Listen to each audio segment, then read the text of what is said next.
คุณหมิงนครแห่งฤดูใบไม้ผลิประตูสู่เส้นทางท่องเที่ยวยุนนานดินแดนที่หลอมรวมความหลากหลายทางวัฒนธรรมและรสชาติอาหารที่เป็นเอกลักษณ์จนเปรียบได้กับเป็นครัวของประเทศจีน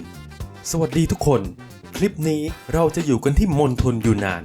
มณฑลที่ตั้งอยู่ทางทิศตะวันตกเฉียงใต้ของประเทศจีนนี่คือทริปที่จะพาทุกคนไประดับความสูงจาก 1,892 เมตรไปจนถึง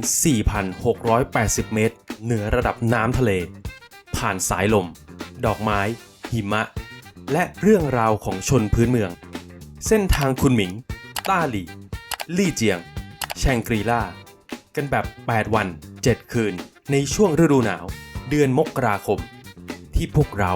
จะพาทุกคนไปเจอกับเห็ดและนี่ก็เห็ด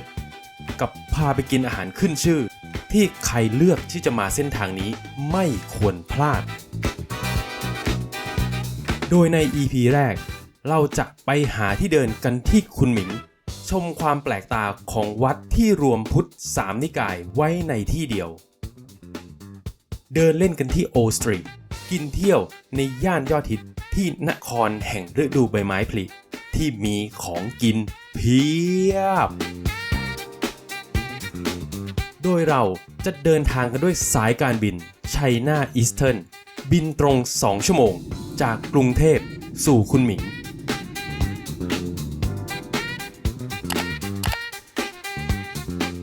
ไม่อยากเชื่อว่าคือลงเครื่องปุ๊บนะ11องศาเลยปากสั่นเราออกมาจากอะไรวอลนะป้ายเบอร์5ป้ายบอกหมดเลยลูกทางเนี้ยแน่นอนแอร์พอร์ตบัสโดนป้ายหลอก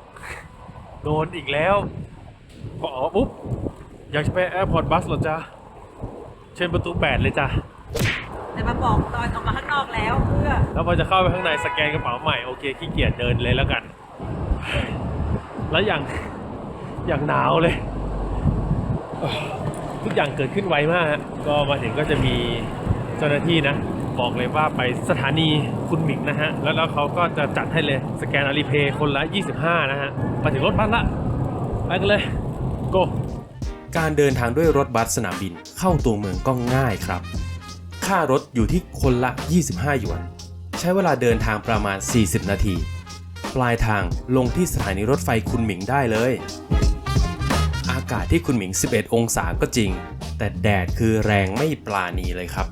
ใครมีครีมกันแดดมาคือได้ใช้ที่นี่แบบโคตรคุ้มค่าแน่นอน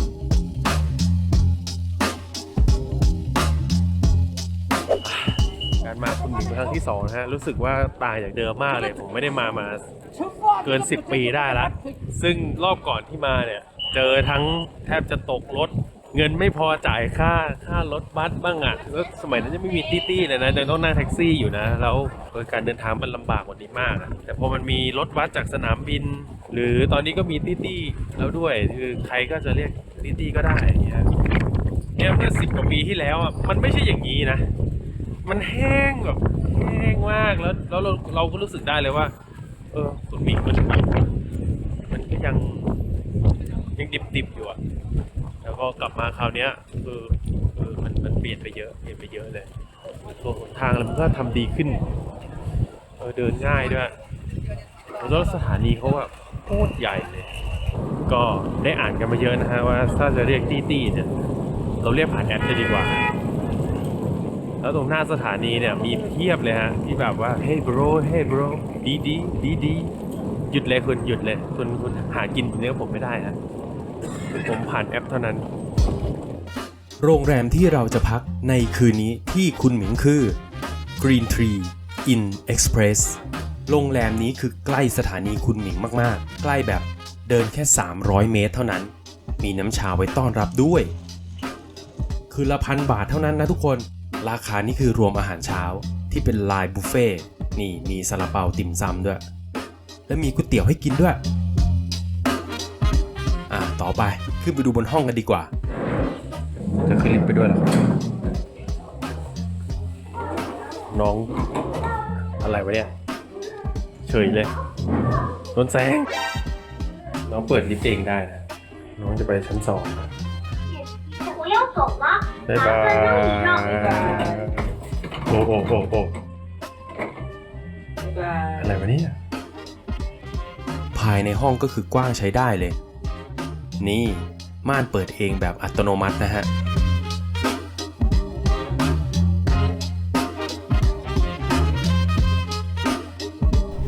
หลังจากที่เช็คอินเสร็จแล้วนะฮะก็เดี๋ยวจะไปกินของขึ้นชื่อที่ยุนนานกันก่อนนะฮะตอนนี้เราหิวกันมากนั่นก็คือ มื้อแรกก็ต้องข้ามสะพานมาที่ยูนนานกันก่อน นั่นก็คือเส้นหมี่ข้ามสะพานนั่นเอง ร้านนี้อยู่ข้างๆโรงแรมเลย โดยที่เราสั่งไปจะเป็นเส้นหมี่ข้ามสะพานที่เน้นกันที่เห็ดก่อนอื่นก็เห็ดลงไปเลยของอร่อยต่อไปก็ของสดทั้งเนื้อแล้วเนื้อตามด้วยผักเต้าหู้ที่เหลือและอันนี้แคบหมูนะฮะหม้อนี้ยังร้อนอยู่เลยนะฮะเนี่ยจบด้วยเอาเส้นที่ลวกมาแล้วลงไปเลยคือนี่แหละเส้นแบบหมี่ยูนนานเนี่ยคือยูนนานที่แท้จริงเลยมาที่เห็ดกันบ้างหอมมากอร่อยมากเมนูนี้ผ่าน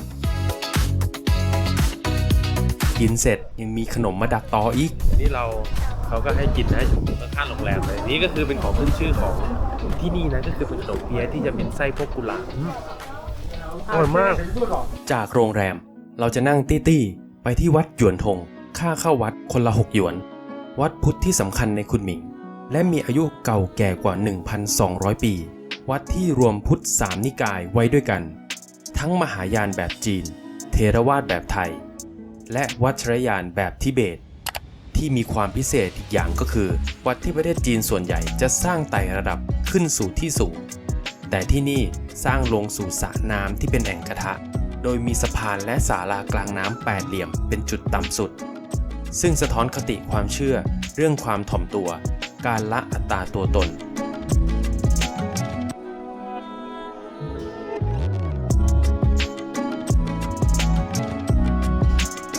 ภายในศาลากลางน้ำก็มีรูปเคารพของเจ้าแม่กวนอิมนะครับถัดจากศาลากลางน้ำก็จะเดินข้ามไปที่โบสถ์ใหญ่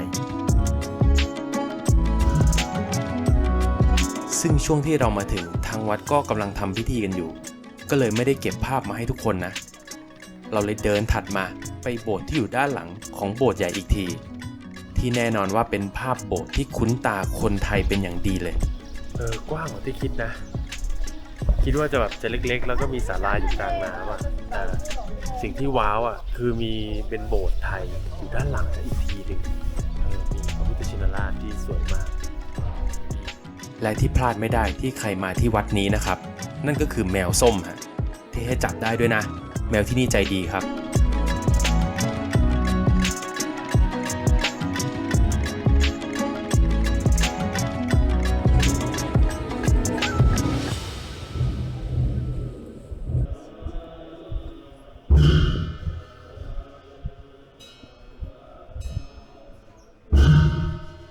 จากวัดหยวนทงก็ได้เวลาที่เราจะไปหาของกินกันต่อเลยไปในย่านที่ชาวคุนหมิงเที่ยวกันในช่วงเย็นๆพวกเรานั่งตี้ๆมาที่ย่านคุนหมิงโอสตรีทถนนคนเดินที่แทบจะมีทุกอย่างให้เห็นไม่ว่าจะเป็นเสื้อผ้าเครื่องประดับชาขนมมีทุกอย่างอ่ะใครจะมานั่งขายของก็ได้ร้านกาแฟคาเฟ่คือเยอะนี่แมลงทอดก็มีแต่ร้านที่ขายเห็ดเนี่ยคือเยอะสุดๆนี่ก็เห็ดนี่ก็เห็ดส่วนอันนี้แมวนะฮะหันไปทางไหนก็เจอแต่เห็ดจริงๆจังหวะที่เดินอยู่ก็โดนเรียกให้ชิมนะฮะซึ่งเฮ้ยมันอร่อยนะเป็นซาลาเปาลูกเล็กๆข้างในเป็นไส้หมูสับอันนี้กล่องละ15 หยวนแล้วกินกับพริกหม่าล่าเนี่ยคืออร่อยลงตัวมาก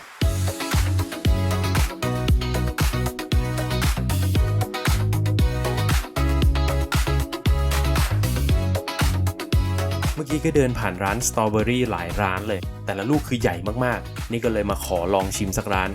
โดยแต่ละร้านจะขายกันทีละครึ่งโลนะอย่างร้านเนี่ยขาย40 หยวนต่อครึ่งโลที่นี่เวลาเขาชั่งจะใช้ตัวหินตราชั่งนะฮะชิมของเขาแล้วก็ต้องซื้อซะหน่อยนี่ให้ดูเลยความยิ่งใหญ่แล้วหวานมาก อร่อยจริง เดินต่อมาไม่ไกลจะเป็นฝั่งที่คนเยอะสุดๆ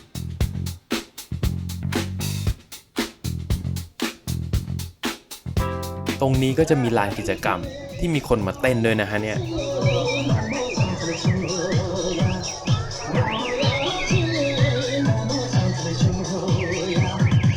ฝั่งตรงข้ามจะเป็นมุมมหาชนที่ทุกคนที่มาที่นี่ต้องมาถ่ายรูป และพวกเราก็ไม่พลาดฮะต้องขอเก็บภาพไว้เหมือนกัน คนเยอะมากอ่ะคนที่มาตรงตึกเคิร์ฟเนี่ยฮะจริงๆมี2ฝั่งนะทุกคนนี่คือคนเยอะพอกันคือทุกคนก็มายืนถ่ายพิงตึกดันตึกแบบหอเอ็นแต่สนุกนะคุณหมิงเนี่ยวันแรกนี่สนุกมากเลยอีกอย่างหนึ่งคือความสตรีทฟู้ดที่ผมชอบที่นี่นะคือเมื่อกี้เราได้ซื้อสตรอเบอรี่ถูกไหมแล้วตอนเนี้ยทุกคนหายไปหมดแล้วครับคุณเห็นตำรวจไหมตำรวจคือตัวนู้นตำรวจแป๊บเดียวตำรวจลงอ่ะทุกคนคือเก็บของลึบหายค้าขายเสรีครับแต่ว่าตำรวจไปเดี๋ยวทุกคนก็กลับมาใหม่แต่อาจจะไม่ใช่ร้านเดิมนะคือป้าคนเมื่อกี้อาจจะไปเปิดเวดดิ้งที่อื่นแล้วแหละแปลกดีชอบ สลับกับสตรีทฟู้ดก็มาที่ร้านที่ทุกคนรู้จักกันดีกับมินิโซนั่นเอง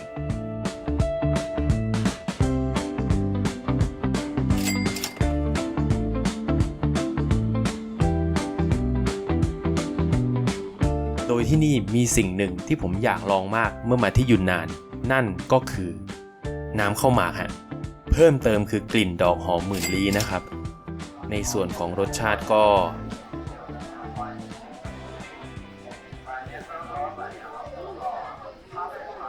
เปรี้ยวอ่ะ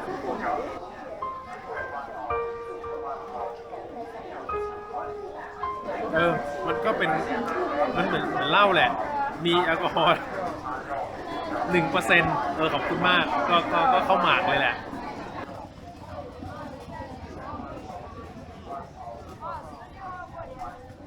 เต็มมั้งโอเคเดินกันต่อถัดจากมินิโซพวกเราก็จะเดินลงไปทางทิศใต้เส้นนี้จะเต็มไปด้วยของกินทั้งเส้นเลยนี่มีร้านส้มตำด้วยนะฮะเมนูกุ้งเต้นก็มีข้างๆนี่ก็ร้านขายขนมจากนมจำมารีนะฮะมีให้ชิมอีกแล้วซึ่งร้านขายขนมที่ทำจากนมจำมารีมีเยอะมากๆครับเดินชิมได้ทุกร้านร้านขนมกับร้านเห็ดคือเยอะพอๆกัน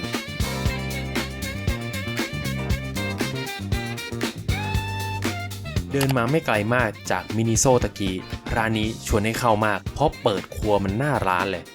กับสิ่งที่พวกเราเล็งตั้งแต่อยู่ที่ไทยนั่นก็คือมันฝรั่งย่างแต่ที่ยุนนานจะมีความพิเศษกว่าที่อื่นคือมันฝรั่งที่นี่เขาจะเรียกว่าหยางยู่ฮะซึ่งเป็นมันฝรั่งที่มีเปลือกสีแดงความพิเศษคือความกรอบนอกและนุ่มในของมันชนิดนี้ที่อยากจะเชียร์เหลือเกินว่าคนที่มาที่ยุนนานต้องกินคือตอนนี้นะที่นั่ง VIP เลยฮะนั่งมาหน้าร้านเลยตอนแรกก็มีพนักงานในร้านเขาก็มาคุยด้วยว่ารองเท้าคุณซื้อมาเท่าไหร่บอกซื้อที่เซ็นทรัลแอร์พอร์ตแล้วแบบลดราคาด้วยถ้าตีเป็นเงินจีนก็ประมาณ288หยวนเขาบอกเฮ้ยบ้าที่นี่นะราคา800ที่ไทยถูกกว่าเยอะเลยบอกเฮ้ยจริงเหรอเอางี้งั้นคุณช่วยผมสั่งกับข้าวให้หน่อยเด็แล้วก็จูงมือเลยฮะนี่ร้านนี้ฮะก็ได้เป็นเมนูเด็ดของร้านเลยทั้งไก่ทั้งมันอันนี้เป็นมันของยุนนานนะที่นี่มันจะออกแดงๆหน่อยแล้วก็นี่เป็นเต้าหู้ทอดกับอันนี้บะหมี่ซุปมะเขือเทศนะฮะแล้วเมื่อกี้ผมก็ไปได้สิ่งนี้มาฮะคือข้างในเขาจะมีเป็นบาร์ไว้สำหรับเครื่องปรุงไงแล้วนี่ก็มั่วๆไปฮะอันไหนที่เขียนว่าเผ็ดเยอะผมหยิบหมดอ่ะเอาให้แบบให้มันสะใจไปเลยตัวเราผสมอะไรมาก็ไม่รู้นะแต่รสชาติอ่ะเหมือนน้ำพริกหนุ่มเนี่ยชอบทิ้งอันก็จะเป็นพริกเผากับเต้าหู้ยี้แค่นั้นแหละอันนี้เอาแบบง่ายๆใหม่เต้าหู้เขาอร่อยจริงเนื้อเป็นตัวมันฝรั่งเป็นมันย่างอันเนี้ยคือมาคุณหมิงยังไงก็ต้องกินเพราะคนนี้เนี่ยเขากินมันกันแบบ จริงๆทุกที่อ่ะถ้ามาคุณหมิงนะต้องกินมันให้ได้นี่แนะนำเลยนี่มันเฮ้ยมันมีความมันฝรั่งผสมไอ้มันหวานญี่ปุ่นรวมๆกันอร่อยแล้วก็ไก่แต่ไก่ที่นี่เขาจะตัวเล็กคือไก่เขาจะเหมือนนกกระทาแต่ผมว่าก็ไม่ใช่นกกระทานะนี่ไก่แหละไก่จริง你要吃点什么？花江豆腐。好，带走还是这里吃？好，这里帮我扫一下啊，9块钱有15个。ไม่ต้องจิ้มอะไรเลยนะค่อนข้างหวาน ไม่เค็มมากอร่อยอันนี้ดีมากๆดีมากๆ这个正宗食品包浆豆腐，ผมก็กินไปนะข้างหลังเขาก็สั่งไปรู้ทุกคนอาจจะได้ยินนะเดี๋ยวเขาก็ซื้อขายกันบนหัวผมนี่แหละนี่เป็นบะหมี่ยูนนานใส่ซุปมะเขือเทศ好，这里帮我扫一下啊，18块钱。ไม่อร่อยไม่อร่อยอันนี้อร่อยแบบอร่อยเลยอ่ะ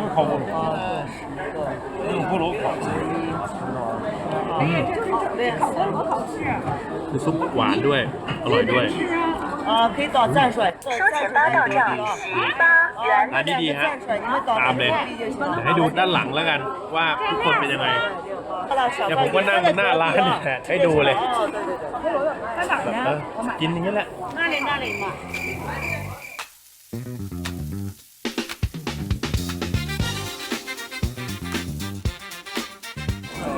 นี่ฮะ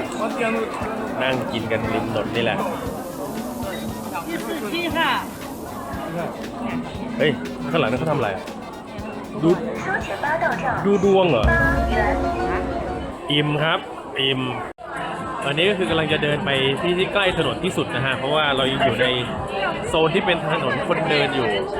โอ้คือแบบเลนกลางนี่คือคนอย่างแน่นเมื่อกี้ดูไพ่ผมก็งงกันว่าคนเรามันจะแบกระดินดูไพ่ได้เลยเหรอลูกค้าคือโอเคได้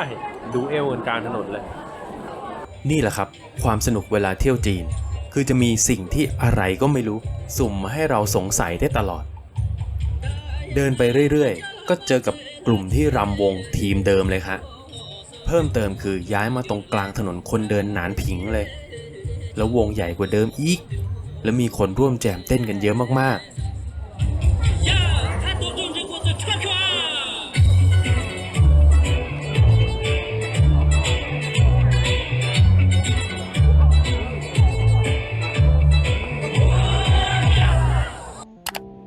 แล้วพวกเราก็เดินมาถึงอีกหนึ่งแลนด์มาร์คที่สำคัญของคุณหมิงนั่นก็คือซุ้มประตูม้าทองไก่หยกซุ้มประตูเก่าแก่ใจกลางคุณหมิงที่เป็นสัญลักษณ์แห่งโชคลาภในยามค่ำคืนที่เปิดไฟอย่างอลังการ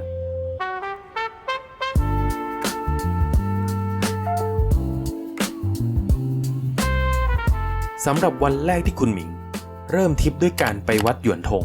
ต่อด้วยเดินเล่นในย่านกินเที่ยวของคนคุณหมิงยิ่งย่านโอสตรีทเนี่ยใครชอบเดินผมว่าสนุกนะมีอะไรให้เที่ยวเยอะดี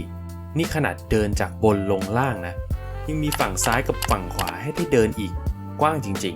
ๆซึ่งพวกเราขอเก็บแรงไว้เดินทางต่อในวันพรุ่งนี้แล้วกันโดยที่พวกเราจะพานั่งรถไฟความเร็วสูงมุ่งสู่ต้าหลี่เดินเที่ยวเมืองโบราณอายุ600ปีและไปทะเลสาบไห่กับมุมยอดฮิตที่คนมาเที่ยวกันเยอะมากๆและกินมันย่างอีกแล้วกับตอนต่อไปต้าหลี่ดินแดนแห่งสายลมดอกไม้หิมะและจันทรา